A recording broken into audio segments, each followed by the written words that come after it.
Andhra Pradesh assembly ఎన్నికల కోసం టీడీపీతో పొత్తు పెట్టుకొని పవన్ కళ్యాణ్ తప్పు చేశాడా? ప్రభుత్వ వ్యతిరేక ఓటు చీలకుండా జనసేన చేసిన ప్రయత్నం ఇప్పుడు ఆయనకే బూమరాంగ్ అవుతుందా? టీడీపీ జనరల్ సెక్రటరీ లోకేష్ వరుసగా ఇస్తున్న ఇంటర్వ్యూలో పవన్ గాలి తీస్తుండటం జనసేన కార్యకర్తలు కాపులకు అసలు నచ్చడం లేదు. తమ కూటమి అధికారంలోకి వస్తే చంద్రబాబే సీఎం అవుతాడని చెప్పాడు లోకేష్. ఇప్పుడు మరో ఇంటర్వ్యూలో పవన్ కళ్యాణ్ కి డిప్యూటీ సీఎం ఇస్తారా అని అడిగితే అది చంద్రబాబు టీడీపీ పోలిట్ బ్యూరో కలిసి నిర్ణయిస్తుందట. అంటే టీడీపీ దయాదాక్షిణ్యాల మీద పవన్ ఆధారపడుతున్నారా అని జన సైనికులు ఆగ్రహంగా ఉన్నారు. 2024 ఏపీ అసెంబ్లీ ఎన్నికల్లో ఎలాగైనా జగన్ ను అధికారం నుంచి దింపాలన్న లక్ష్యంగా టీడీపీతో పొత్తు పెట్టుకున్నందుకు జనసేనాని పవన్ కు గత కొన్ని రోజులుగా ఊహించని అవమానాలు ఎదురవుతున్నాయి.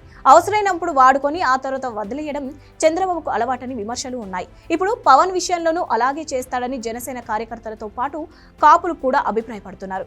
టీడీపీ అధికారానికి పవన్ పావులాగా ఉపయోగపడుతున్నాడని లోకేష్ చేసిన కామెంట్స్ చూస్తే ఎవరికైనా అర్థమవుతుందని అంటున్నారు.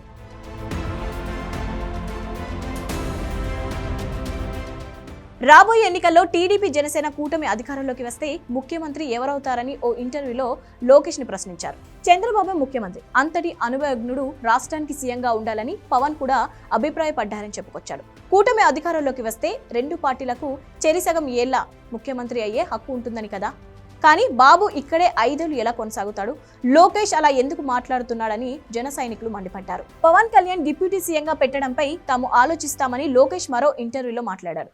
అగ్నికి ఆజ్యం పోసినట్టయింది. డిప్యూటీ సీఎంగా పవన్ ని పెడతారా అంటే అది చంద్రబాబు టీడీపీ పోలిట్ బ్యూరోలో నిర్ణయిస్తానని లోకేష్ చెప్పాడు. అంటే జనసేన ఓట్లతో గెలిచి అధికారం చేపడితే పవన్ కి పదవి ఇవ్వాలా వద్దా అన్నది టీడీపీ పోలిట్ బ్యూరో నిర్ణయిస్తుందా? మా నాయకుడికి విలువ లేకుండా చేస్తారా అని పవన్ అభిమానులతో పాటు కాపులు కూడా ఆగ్రహంగా ఉన్నారు. పవన్ కళ్యాణ్ టీడీపీ పల్లకి మొయ్యడం తప్ప మరో మార్గం లేని స్థాయికి జనసేనను తీసుకొచ్చాడని ఆ పార్టీ నేతలు మండిపడుతున్నారు.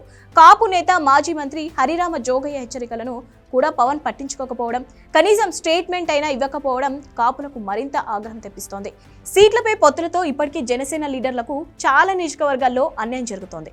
కనీసం రేపు అధికారంలోకి వస్తే మంచి పదవులైనా, లేకపోతే తాము చేసిన త్యాగాలు వృధా అవుతాయని ఆక్రోశంగా ఉన్నారు జనసేన నేతలు.